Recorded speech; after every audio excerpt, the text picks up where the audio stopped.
El Imperio español no fue colonial y, por extensión, no tuvo las conductas menos morales que otros imperios desarrollaron posteriormente, y que la propia España adoptó también en el siglo XIX. Teoría racial, mercantilismo colonial, economías de plantación. España trató las tierras conquistadas como territorios continentales. España trató a los pueblos conquistados como súbditos. Nada de esto es compatible con los fundamentos de los imperios coloniales británico o francés. Para quienes historias como Pocahontas, cada 2 días en Nueva España, son una historia excepcional y descabellada. El Imperio español se parecía más a una república veneciana de tamaño global que al Imperio británico. Y esto es evidente para cualquiera que tenga conocimientos adquiridos de fuentes españolas reales. No puedo enumerar aquí todas las diferencias entre el Imperio español y los imperios coloniales, pero a continuación encontrará algunas importantes. Primero, Leyes de Burgos de 1512. Se establece la súbdito español de los indígenas y se especifica la forma de vasallaje equivalente al sistema feudal español de encomiendas. Por ejemplo, se proporciona a los campesinos indígenas un mínimo de alimentos y los tipos de alimentos según su tipo de trabajo, o permisos por embarazo para las mujeres o incluso vacaciones. Segundo, defensores de los nativos. Varios españoles, en particular Bartolomé de las Casas, dedicaron su vida a viajar por las Américas, escribiendo, denunciando y protestando contra otros españoles que violaban las leyes que protegían a los indígenas. Tanto es así que incluso llegaron a la corona, donde se reunieron con el rey, lo que resultó en la promulgación de un nuevo conjunto de leyes. Tercero, nuevas leyes de 1542. Se reforzaron las políticas de protección a los indígenas y, más específicamente, se crearon herramientas para combatirlas y perseguirlas. Se asignaron abogados pagados por el Estado, seleccionados como los mejores. La ley estipulaba todo esto para defender los casos de los indígenas, independientemente de su capacidad para hacerlo. Finalmente se eliminaron los sistemas existentes que los explotadores estaban abusando. Las encomiendas desaparecieron en el siglo XVII. Cuarto, revuelta de los encomenderos en Perú. Tras la persecución, el encarcelamiento y el castigo de cualquier español que maltratara a los indígenas de cualquier forma en todos los niveles de gobierno, tuvieron que luchar contra los encomenderos, quienes finalmente se rebelaron. Esto desencadenó un conflicto abierto en el que las autoridades españolas lucharon contra sus propios intereses y estructuras de poder para proteger a los indígenas. Quinto, políticas de mestizaje de 1514. Las políticas oficiales del gobierno, emanadas de la propia reina Isabel y aplicadas en todo el imperio durante los siglos posteriores, establecían que los españoles debían casarse con indígenas. No solo era legal el matrimonio interracial, a diferencia del siglo XIII, donde era ilegal, sino que era una política gubernamental.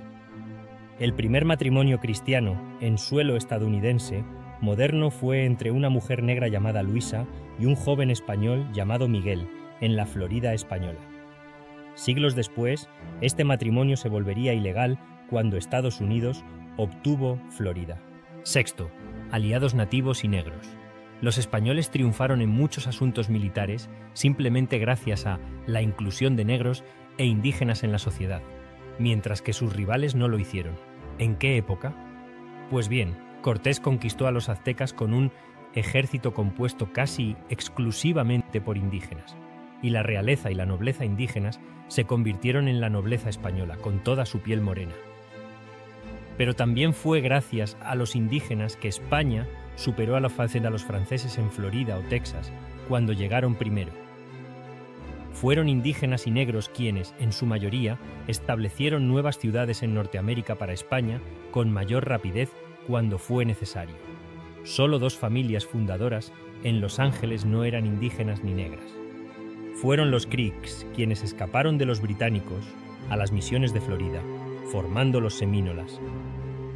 Y fueron los esclavos negros fugitivos quienes llegaron a la Florida española desde la época de los 13.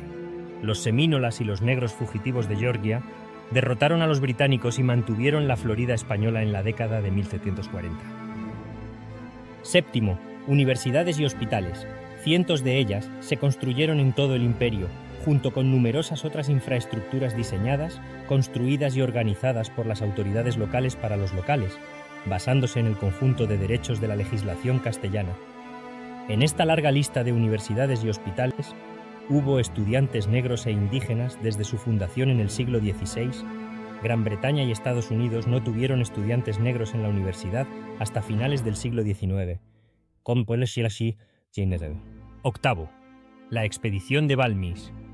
Este fue el primer intento gubernamental de vacunación masiva en el mundo y se llevó a cabo en toda la América española y Filipinas.